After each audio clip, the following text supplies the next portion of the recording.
But first, how about you find out a little bit about me? Get to know me a bit. My third favorite emoji, followed by look at that's me in 16 days, I think somebody said. I have my countdown's not working. But first things first, I absolutely love talking about myself. I'm not sure if y'all know that or not. Um, but a few of my identities that come into place that are very important for me while I do my work are first off, that I am black. Secondly, that I'm queer. Thirdly, I'm non binary. Four, I'm from the South and I take very strong pride in that.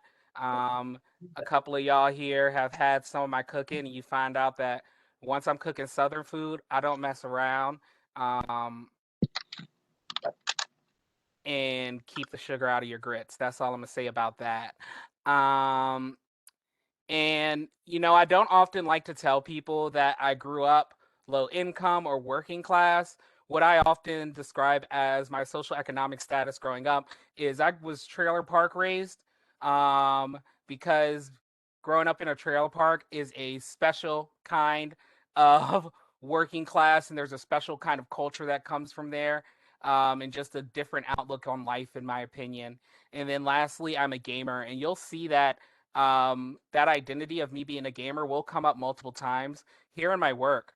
How I got here is I majored in music in undergrad, um, ended up moving on over and using that music degree, jokingly not, um, in politics, running political campaigns, running canvases, running petition drives. And from there, I definitely learned about the importance of doing work to make the world better. And that is when I made my decision to go into grad school. Um, in grad school, some of the work that I've done, one, I am a strong advocate of sorority and fraternity life. I know that there's a lot of misconceptions and just biases around them, but that does come from my membership of Phi Beta Sigma Fraternity Incorporated. Blue Phi, for all of those that are here, thank you for coming out. And then I hate the term social justice warrior because as a gamer, there's so many different classes that you can play in games. So I prefer to call myself a social justice bard, because I like to get down with music. And then lastly, am finally claiming the title as a trans scholar, as somebody who has done a wealth of research in grad school on transgender rights. Whoever is requesting to annotate content, could you please stop? Um, so let's start looking into social justice. Social justice is described and social justice is how do we work to create an environment that addresses oppression, privilege, and power. So first, I really like to discuss like what does that even mean. The first start that I would like to say there is when we're looking at power, oppression, and privilege. I like to think about the core tenets of critical race theory, and three of them are influence my view on this the most. First comes the permanence of racism. So it's the idea that racism isn't an abstract concept. It is a reality impacting the lives of people of colors daily. When I apply this to social justice, I like to expand upon that a little bit more, because CRT is a foundational theory of social justice, but it is pretty much focused on just blackness. But I consider the permanence of oppression. So whether that be someone who's queer, non-Christian, BIPOC, trans, they experience oppression every day, and we must work to address it. Secondly, is entrance convergence theory, the theory that all white people benefit from racism, and white people tend to only act on racism when it is in their best interest. This term was coined by a legal scholar named Derek Bell, when he argued that the Brown versus Board of Education was only passed because the United States began to fear that black veterans from the returning from the Korean War would engage in violent attacks should Plessy versus Ferguson not be upheld. A more recent example that I just started talking about yesterday is the number of Twitter posts regarding Derek Chauvin, literally right after the verdict was announced, proclaiming that it's this huge social justice movement, and it's just really working to how can we stop playing it safe and really push it so that we can dismantle um, these oppressive structures. And lastly, we have whiteness as a property, where the idea that America has protected whiteness to the point where, you know, we've decided who is and isn't white. If you look back at like Irish persecution, Italian persecution, there's this idea that one must quote unquote act white in order to succeed. So always looking at places of how are we making things so that only straight people can succeed, or cisgender. How are people not able to show up as them full selves and succeed? Woo! So, social justice stems off of my life's philosophy. If you walk through life and don't help anybody, you haven't had much of a life. This is a Fred Hampton quote, and it's been my guiding principle for a lot of what I've done in life. So when I first came here, I really took that quote to heart, starting in my graduate program, where I truly believe that, social justice was just treating people with respect and helping them to create this world of equality and, equity. However, I quickly learned that social justice is rather a lifelong commitment to actively breaking down the oppressive barriers and power structures that we have in place. So one of the ways that I like to, discuss this is sort of one of the examples I have here of the work that I've done here is working with our interfraternity council. I helped to start. I worked with the IFC president at the time, to start a social justice committee. So this is sort of how that whole plan came out. First, we had a new executive board in 2020, and they came in really ready to do a lot of amazing things. We were talking about how we can address drug use, and drug use and alcohol abuse within the community. However, about a month of that executive board serving, things definitely took a quick turn when we went to AFLV, which is a conference. We took a couple of students, not a couple, 85 students, to Indianapolis for this conference, and a incident occurred that just had racial tensions culminating. Racial tensions just kind of just sat for a while within the community, and it definitely all really blew up in the parking lot of a shopping mall in Peoria, Illinois, when our students of color requested to speak to our white students about the racial trauma that they have had to deal with in the Greek community, the racial trauma in life in Iowa State. And as I stood listening, I realized just how much more work we needed to do.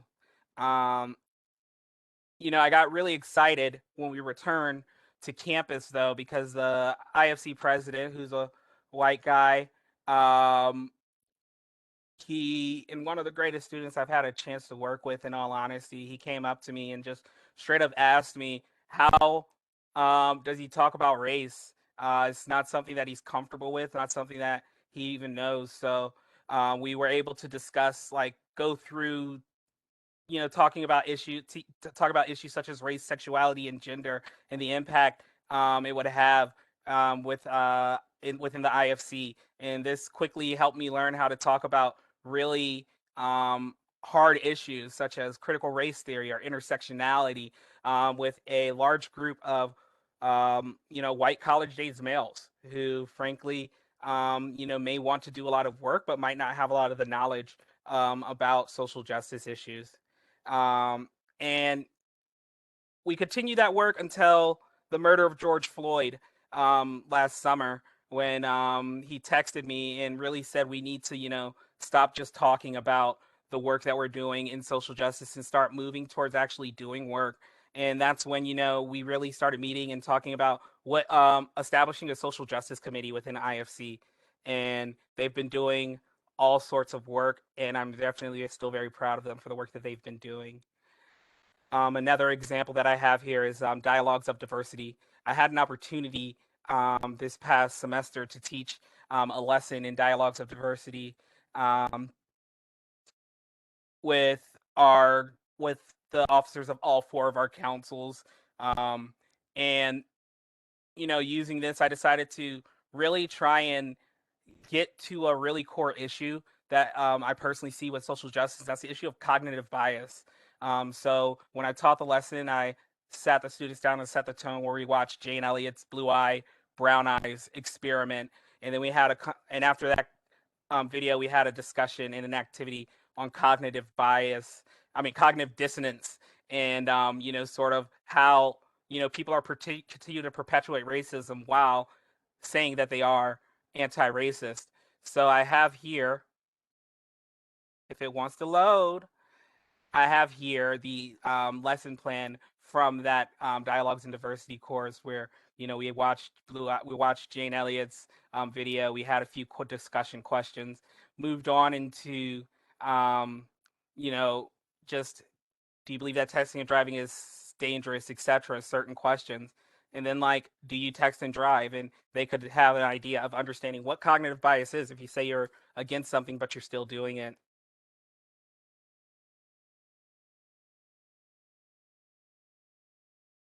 All right, next up, we're going to be discussing assessment. Um, so assessment is definitely just understanding how to use, um, how to conduct assessments or research practices and how to use them in your work. So just really quickly, where I started, only thing that I've ever had with anything was I worked as a data analyst when I worked for Planned Parenthood for a year. Um, and I past that, I really had no idea what research even entailed. The experience of my research was one. I was a music major in college, so not very in a research intensive major. A lot of playing instruments, really. But since then, I've designed 2 research projects. I've been able to conduct 3 assessments, and I've definitely found a passion of mine. So I've definitely have grown much past that like foundational level that I had when I first started. Um,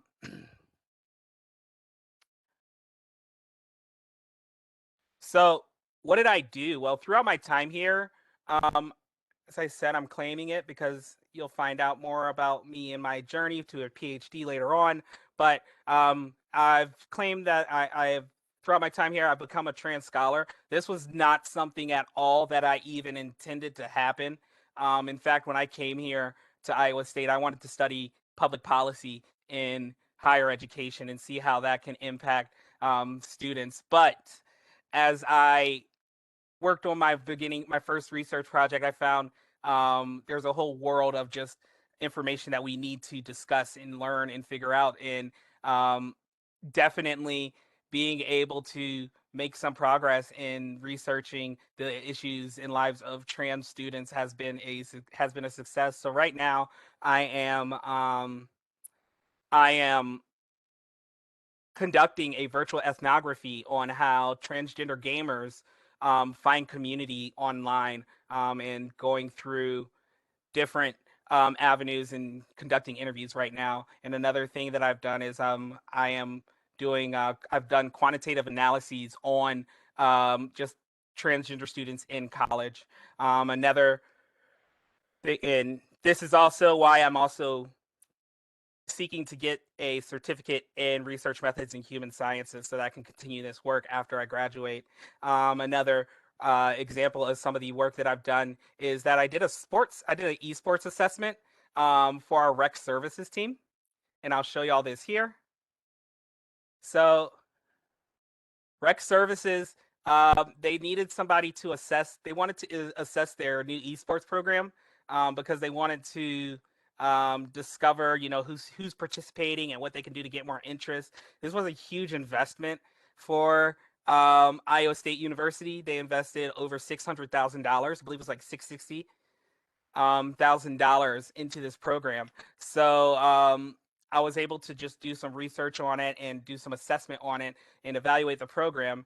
And some of the findings that I found is that folks were genuinely very interested in participating in intramural activities. Mm, in fact, um, they're finding that a lot of people who participate in the esports program don't participate in other programs. This ended with me providing what have been their most successful games, and right here, what games do they want to add, some feedback from participants, and then my recommendations to find ways of reducing sandbagging, which is when players will act like they are in a lower skill bracket just so that they can beat players who are worse than them, etc. All right,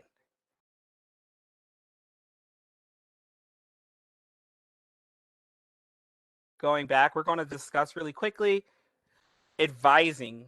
Now, advising is something that I've learned to have a really strong passion for, and the best way that I can describe advising is simply put, how to be a good person. Um, how to be a good person, how to help students, how to support them as well. When I came into this program, I legitimately could not differentiate advising from managing employees. In fact, I like used to compare students to employees, be like, yeah, we just got to do this. But luckily, now I've learned, that advising is more than that. It's how to support students through feedback, guidance, and critique. And I definitely have really built and developed this skill through here as well. Some experiences I have are first off, I would like to just talk about my advising philosophy. First and foremost, I believe that we're all human. Students are human. I'm human, and that humans care about each other. Those are my two big components. Next, I like to discuss off of like humans care about each other is the WDEP method, which is my um, advising method, and then choice theory. But first, I'll talk about choice theory. Choice theory is the idea that humans have the capacity to make choices on their own if they have these five needs met. So when I'm meeting with students, I really like to make sure that they are being treated as a whole. I like to ask how they're doing, really understand how they're doing, which became very important, especially with COVID-19 and all the struggles that students have had left and right. Um, and then the WEP, which is like, what do you want? What are you doing? Let's evaluate what you're doing. Let's plan or replan. And this goes along with my idea that I do not tell students no ever. I will tell them like the different consequences of their actions and etc. But I won't say flat out no to an idea of a student because I like them to have their own choices, especially in how they're running their own programs and etc. But I do want to know. I do want to talk them through this idea of what they want, what they're doing to get what they want. Is it working? And if they need to replan it.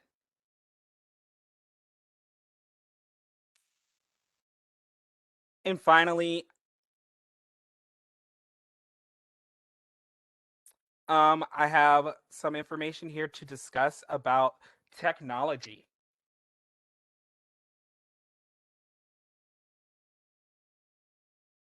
So for me, technology has definitely been something that has always been a passion for me.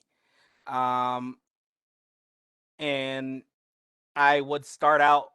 I started out here coming in with my I build computers. I've been able to build websites before. I definitely understand the importance of technology. Ed tech was something that was very interesting to me, but I didn't quite understand, you know, the actual potential of uses that we had there. And now it's become more apparent that technology has nearly unlimited uses in the development of college students. And it's important that practitioners remain tech savvy to keep up with Generation Z.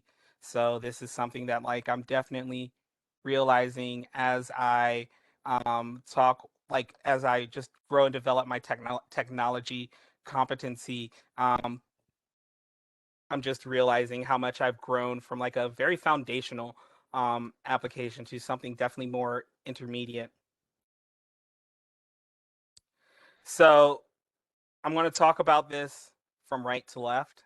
But the first thing with technology is that honestly, COVID really, really, really had me messed up.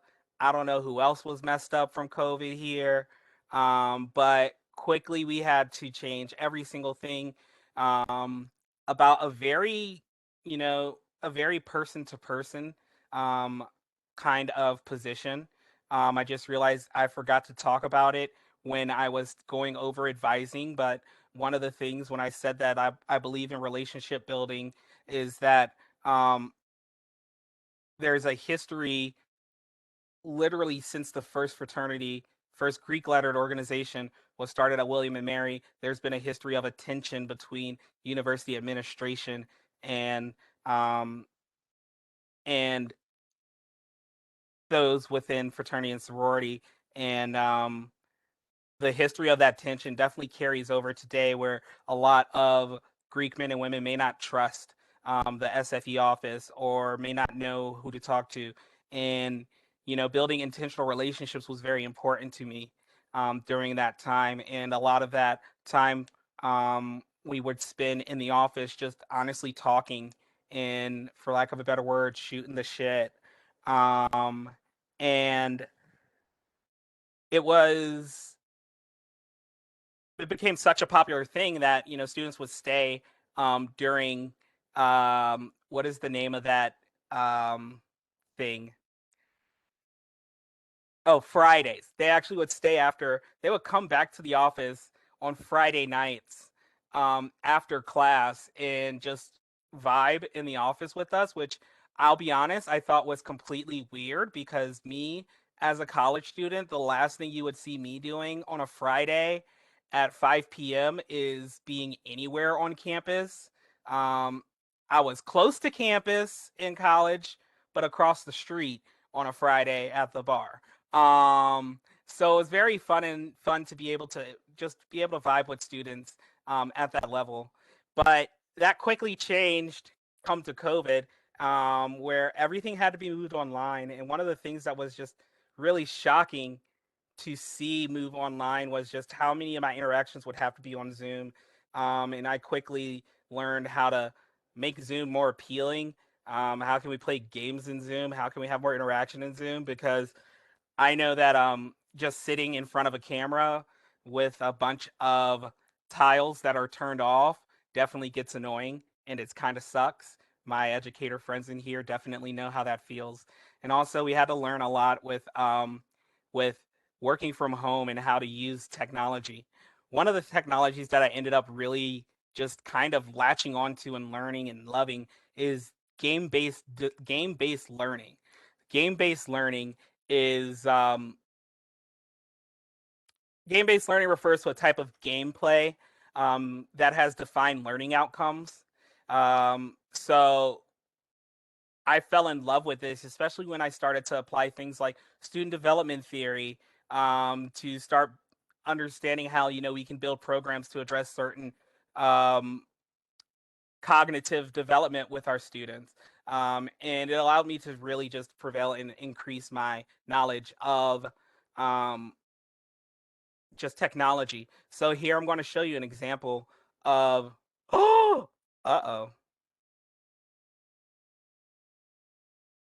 I'm going to show y'all an example of a of game-based learning in action so that y'all can actually get a chance to see what that looks like.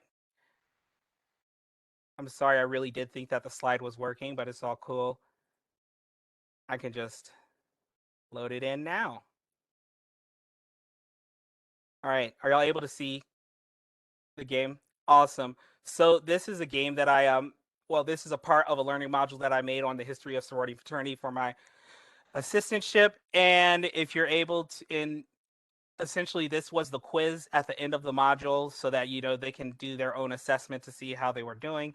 So if we click the start button here, it comes up with like a nice little invaders game. We have a question: what is the first, what secret society was founded at William and Mary in 1750? That would be the Fat Hat Club. And we get one answer. Which is the first Greek lettered organization? That would be Phi Beta Kappa. We get that correct. This organization was the first to suggest the use of sorority. While that is Gamma Phi Beta, let's type in Alpha Delta Pi. And we get to a point where the game is over. But if they press continue, they can go back and play the game. And eventually, as they win, we get to the end here and they're able to see a good congratulations board.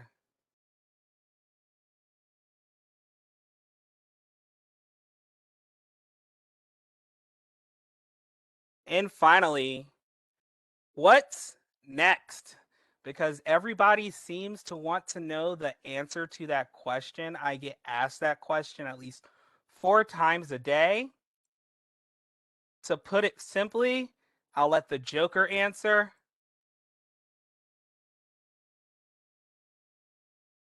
Are y'all able to hear that? We can't hear it. Oh no. No. Well, pretty much the quote that the Joker says is, "Do I really look like a guy with a plan? I am a dog chasing cars." I have no idea what's coming next. But on a more serious note, I do have some kind of plans. First, here I'm currently applying and looking for jobs in DEI work, learning analytics, or some form of training and development. Um, but no, really, if y'all happen to know of any jobs that are hiring, I was told to use all my resources and networks, so this is now one. Preferably that works remotely. Let me know because I love to travel. But in the meantime, I am taking courses on instructional design, so that I can definitely have some more of that instruction design work and do more game-based learning, as well as taking courses in social justice and diversity. And lastly, I am starting the search for PhD programs in learning analytics and game-based learning overseas. I got to get the heck out of America and explore countries that are not still in lockdown. In conclusion, a quote that I once said on Facebook that people really liked is that graduate school is just me, a dented Hydro Flask, 20 tabs open on Chrome against the world. Want to give a special thanks to first my mama, because I love my mama. She's been an amazing human being throughout this entire journey. Would love to thank the SFE staff. Um, Truly, SFE has been more impactful than y'all even realize. Dr. Brown, I would love to thank you for definitely teaching me the one valuable thing: stop overthinking and just do something. Um, we've had many different meetings where I haven't started a project in time, and then he says, just do something. And then I do it. And then lastly, not lastly, I would also like to thank my cohort. Um, y'all are just the most amazing human beings that I even know. And y'all are all doing amazing things, and y'all are all continue to do amazing things. And then lastly, the amazing friends and family that have supported me along the way. I would not be here without y'all. Some of y'all I would literally not be here without. Um, Especially those who rallied and helped to raise money so that I could move after I totaled my car before starting grad school. And you know what? The game is over. Grad school's been great. So thank you so much for coming. And I think now we can have questions.